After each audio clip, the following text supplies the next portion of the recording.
Assalamualaikum warahmatullahi wabarakatuh. Perkenalkan, nama saya Nur Najmi Laila dari kelas 12 MIPA 1. Di sini saya akan mempresentasikan jurnal praktikum biologi saya. Izinkan saya untuk share screen.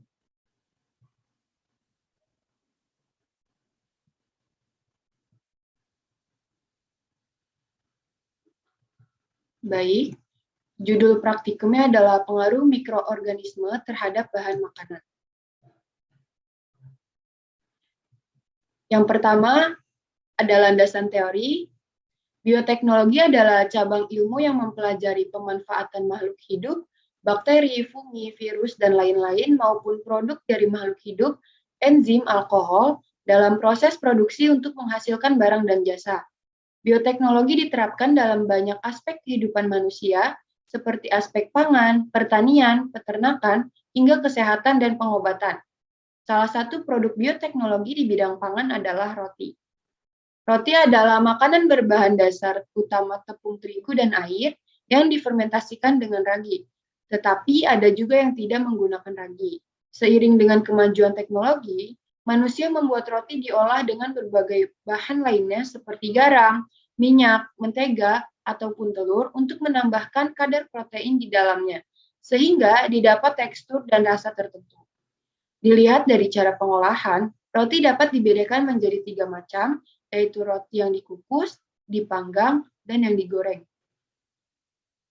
Bakpao dan mantau adalah contoh roti yang dikukus. Donat dan panada merupakan roti yang digoreng, sedangkan roti tawar, roti manis, pizza bread, dan baguette adalah roti yang dipanggang.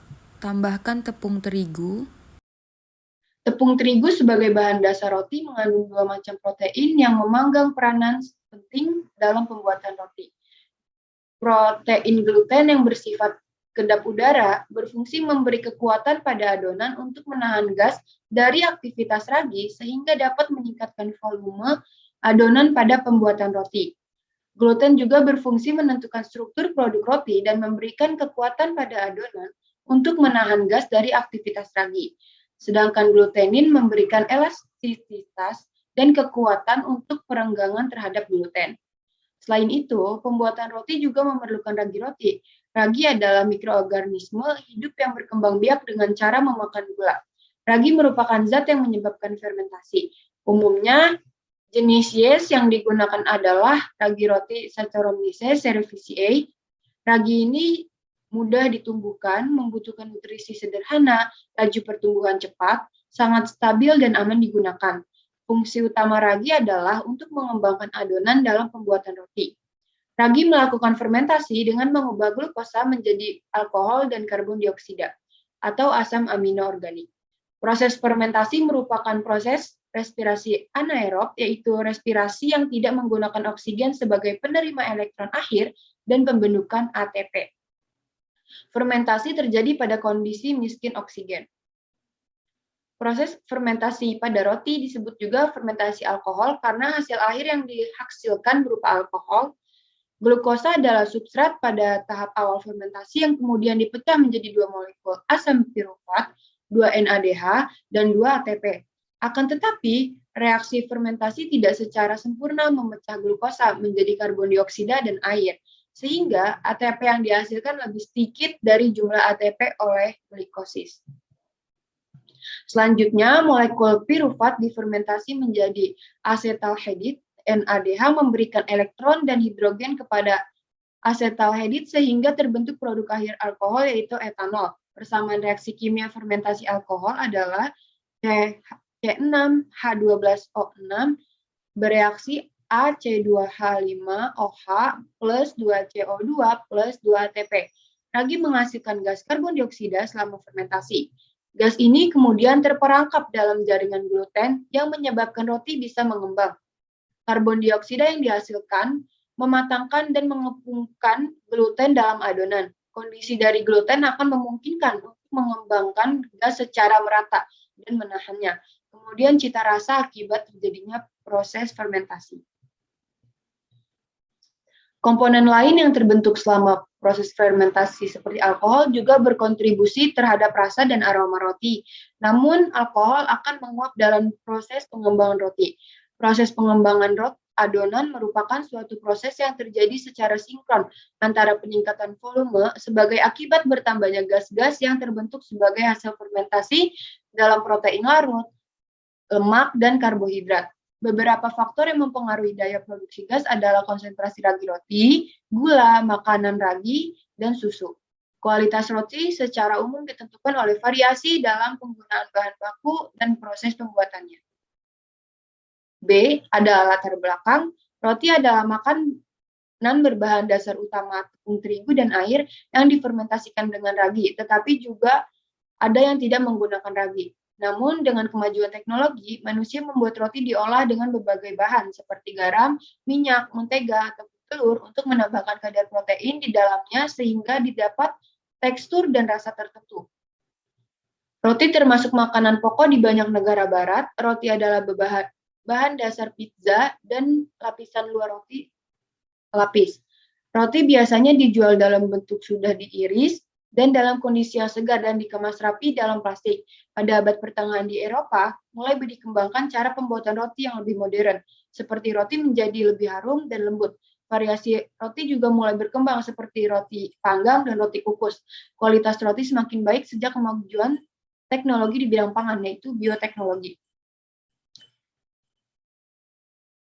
Roti kukus diproduksi dan dikonsumsi di seluruh dunia. Di Indonesia juga sudah tidak asing lagi dengan roti kukus ini. Banyak dikonsumsi untuk sarapan, cemilan, bahkan hidangan untuk para tamu. Karena roti kukus merupakan makanan yang mudah ditemui, selain rasanya yang enak, pembuatannya tidak terlalu sulit. Karena hal itulah, saya tertarik untuk mengkaji secara lebih detail mengenai peranan sekaligus cara kerja khamir Saccharomyces cerevisiae dalam pembuatan roti kukus. C. Rumusan masalah. Yang pertama, apakah Saccharomyces cerevisiae berpengaruh terhadap pembuatan roti kukus? Yang kedua, bagaimana pengaruh Saccharomyces cerevisiae terhadap pembuatan roti kukus? Yang ketiga, adakah perbedaan pengaruh pembuatan roti dengan campuran Saccharomyces cerevisiae dan pembuatan roti tanpa Saccharomyces cerevisiae? Yang D, hipotesis H0, Saccharomyces tidak dapat mempengaruhi terhadap pembuatan roti kukus. H1, Saccharomyces cerevisiae dapat mempengaruhi terhadap pembuatan roti kukus. E, tujuan. Yang pertama, untuk mengetahui pengaruh Saccharomyces cerevisiae terhadap pembuatan roti kukus. Yang kedua, untuk mengetahui proses Saccharomyces cerevisiae terhadap pembuatan roti kukus. Yang ketiga, untuk mengetahui perbedaan pengaruh pembuatan roti dengan campuran Saccharomyces cerevisiae dan pembuatan roti tanpa campuran Saccharomyces cerevisiae. Nah, yang F ada alat dan bahan. Yang pertama itu ada alatnya, ada gelas, sendok, kain, mangkuk, panci kukus, dan loyang. Nah, untuk bahannya, alatnya ada tambahan kompor dan wadah adonan, yaitu baskom. Yang kedua itu ada bahan yang pertama terigu, ragi instan atau vermipan, gula pasir, garam, susu cair, telur, minyak, pewarna makanan rasa pandan, dan daun pandan. G. Cara kerja. Yang pertama itu ada proses membuat adonan. Pertama, siapkan wadah untuk membuat adonan. Yang kedua, pecahkan 1 butir telur ke dalam wadah. Yang ketiga, campurkan dengan gula pasir. Yang keempat, aduk hingga gula merarut. Yang kelima, setelah gula melarut, campurkan susu cair. Yang keenam, campurkan ragi instan. Yang ketujuh, lalu aduk adonan hingga merata. Yang kedelapan, campurkan terigu sedikit demi sedikit sambil diaduk. Yang kesembilan, campurkan garam. Yang ke-10, campurkan minyak goreng. Yang ke-11, campurkan pewarna makanan rasa pandan. Yang ke-12, aduk adonan hingga merata. Yang ke-13, keluarkan adonan dari wadah lalu melalui proses uleni. Yang ke-14, uleni adonan dengan menaburkan sedikit terigu. Yang ke-15, siapkan loyang. Yang ke-16, simpan adonan yang telah diuleni ke dalam loyang. Yang ke-16, yaitu simpan adonan selama 1 jam dan ditutup dengan kain. Setelah itu ada proses pengukusan. Yang pertama, siapkan panci untuk mengukus adonan. Yang kedua, tambahkan air ke dalam panci. Yang ketiga, campurkan daun pandan agar wangi. Yang keempat, lalu panaskan air hingga mendidih. Yang kelima, masukkan adonan yang telah disimpan selama 1 jam. Yang keenam, kukus roti kurang lebih selama 30 menit. Yang ketujuh, setelah 30 menit proses pengukusan, tunggu roti hingga dingin. Yang kedelapan, lalu letakkan roti untuk disajikan. Yang kesembilan, roti siap dihidangkan atau roti sudah jadi. H. Tabel pengamatan.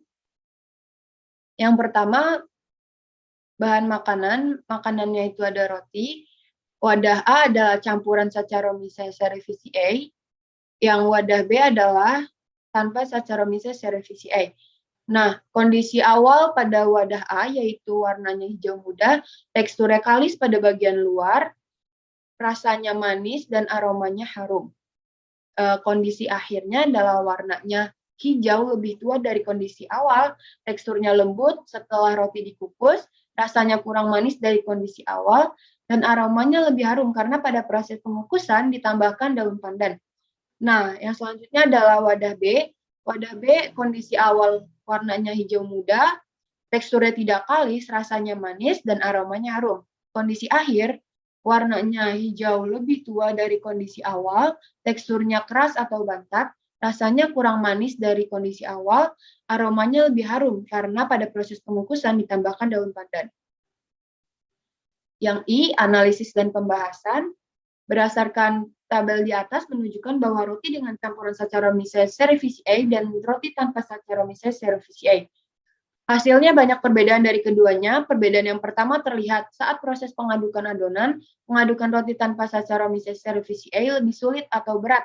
Adonan cenderung lebih bantat karena tidak adanya rongga udara dalam adonan, sehingga membuat adonan menjadi tidak kalis. Sedangkan pada roti yang menggunakan Saccharomyces cerevisiae, adonan lebih mudah dan ringan diaduk. Itu karena adonan memiliki banyak rongga udara di dalamnya sehingga membuat adonan menjadi kalis. Kemudian perbedaan yang kedua terletak pada tekstur roti setelah matang. Roti tanpa Saccharomyces cerevisiae memiliki tekstur yang keras, yang bantat, sedangkan roti yang menggunakan Saccharomyces cerevisiae memiliki tekstur lebih lembut atau empuk karena banyak terdapat rongga udara di dalamnya. Proses pembuatan roti diawali dengan proses campuran yang sebenarnya terdiri dari beberapa teknik. Salah satunya adalah strike dough, yaitu teknik pencampuran paling sederhana yang dilakukan dengan mencampur semua bahan sekaligus hingga menjadi adonan, lalu dilakukan fermentasi sebagai tahap selanjutnya. Adapun teknik lain yaitu spong and dough yang dilakukan dengan cara mencampur sebagian besar tepung dan air, ragi, garam, serta zat pengemulasi kemudian difermentasi terlebih dahulu lalu ditambahkan dengan bahan lain yang belum ikut tercampur. Walau terdapat berbagai teknik pencampuran yang dapat dilakukan, namun tahap pencampuran ini memiliki tujuan utama yaitu untuk membuat dan mengembangkan sifat daya rekat atau gluten. Tepung mengandung protein yang sebagian besarnya akan membentuk gluten apabila dibasahi, diaduk-aduk, ditarik, dan diremas-remas. Gluten inilah yang akan bertanggung jawab menahan CO2. Tahapan proses selanjutnya adalah fermentasi atau peragian. Ragi yang telah ikut tercampur di dalam adonan roti didiamkan selama 3-6 jam untuk memberi waktu terjadinya proses fermentasi. Selama fermentasi, enzim pada ragi akan bereaksi dengan pati dan gula untuk menghasilkan gas karbon dioksida. Gas karbon dioksida yang terbentuk akan menyebabkan adonan roti menjadi mengembang, sehingga adonan menjadi lebih ringan dan lebih besar. Suhu dan kelembapan kondisi saat fermentasi akan mempengaruhi adonan roti hasil fermentasi yang dihasilkan. Umumnya, suhu yang digunakan untuk memperoleh adonan roti yang mengembang seragam adalah pada suhu kurang lebih 26 derajat Celcius dan kelembapan 70-75 derajat persen. Hasil dari proses fermentasi akan menyebabkan penurunan pH dari 5,3 menjadi 4,5. Hal ini disebabkan karena selama proses fermentasi terjadi pembentukan asam, seperti asam asetat dan asam laktat. Tahapan proses selanjutnya adalah pembentukan. Pada proses ini adonan dibagi dan dibulatkan, didiamkan, dipulung, dan dimasukkan ke dalam loyang untuk fermentasi akhir sebelum dipanggang. Adonan dapat dibagi menggunakan pemotong adonan. Adonan yang telah dibagi dan dibulatkan kemudian didiamkan pada ruang dengan suhu hangat dengan 3-25 menit. Proses pendiaman ini bertujuan untuk memberikan waktu fermentasi agar dihasilkan gas karbon dioksida lagi sehingga adonan bertambah elastis dan dapat mengembang setelah banyak kehilangan gas karbon dioksida akibat pembagian atau pemotongan. Kemudian adonan dipulung yang antara lain terdiri dari pemilihan, pemipihan, dan penggulungan, lalu adonan diletakkan dalam loyang yang telah dioles dengan margarin ataupun mentega agar adonan tidak lengket pada loyang. Selanjutnya, adonan didiamkan lagi agar proses fermentasi akhir pada suhu sekitar 38 derajat Celcius yang bertujuan agar adonan mencapai volume dan struktur remah yang optimum. Setelah itu, tahapan terakhir dari proses pembuatan roti adalah pemanggangan Koswara 2009. Kesimpulan, berdasarkan percobaan yang dilakukan, maka dapat disimpulkan bahwa roti merupakan salah satu penerapan konsep bioteknologi di bidang pangan. Fermentasi pada roti dilakukan dengan menambahkan ragi.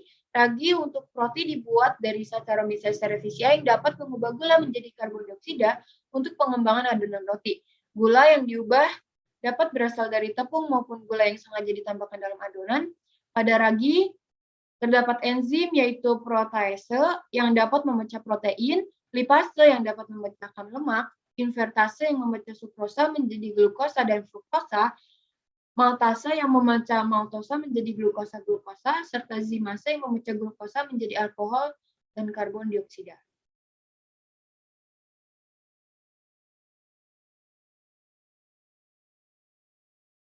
Sekian presentasi yang saya sampaikan, kurang lebihnya mohon maaf.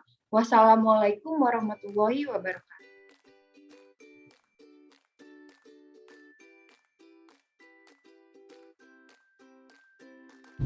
Assalamualaikum warahmatullahi wabarakatuh.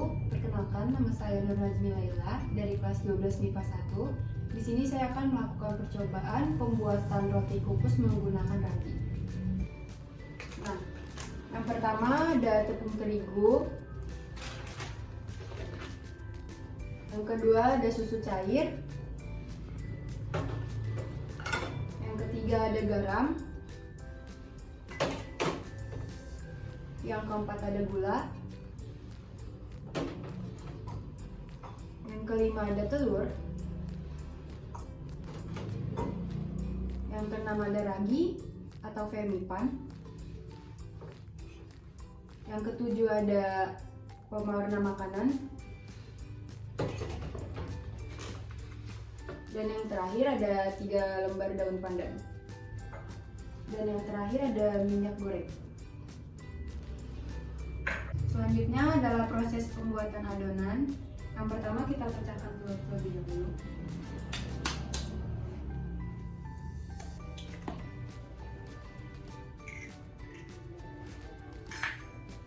Selanjutnya kita tambahkan gula. Lalu kita kocok telur dan gula hingga gulanya melarut.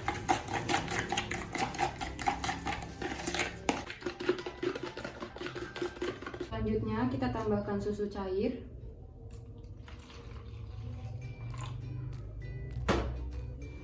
Kita tambahkan ragi.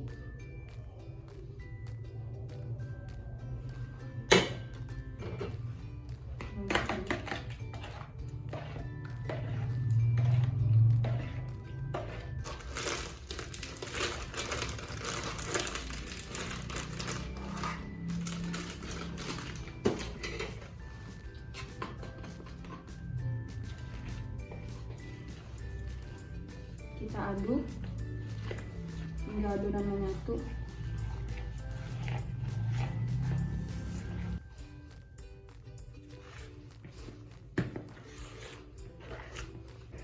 Lalu kita tambahkan garam.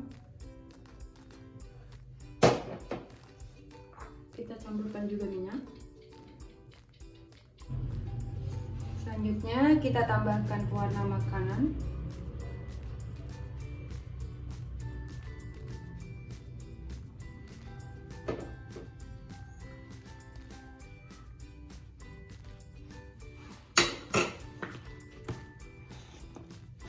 Lalu kita aduk hingga adonannya tercampur.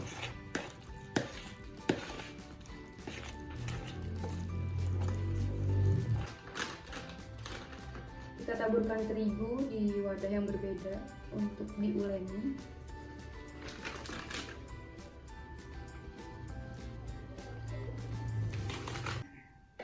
Lalu pindahkan adonan ke tempat untuk kita uleni.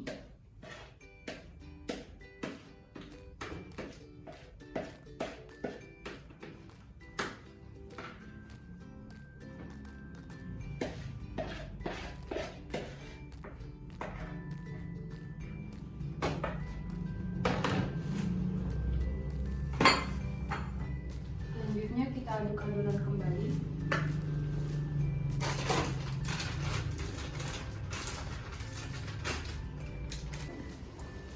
Aduk adonan hingga semuanya mengkalis. Lalu masukin adonan ke dalam loyang.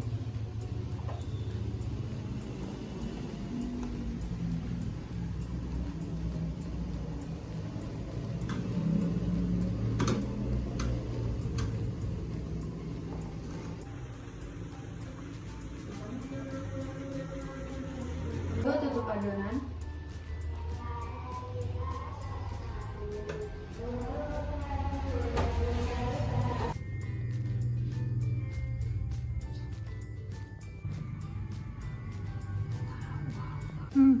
Setelah itu kita masukkan daun pandan agar adonan menjadi lebih wangi. Setelah itu kita tutup pancinya. Kita tunggu air sampai mendidih. Setelah mendidih kita masukkan adonannya.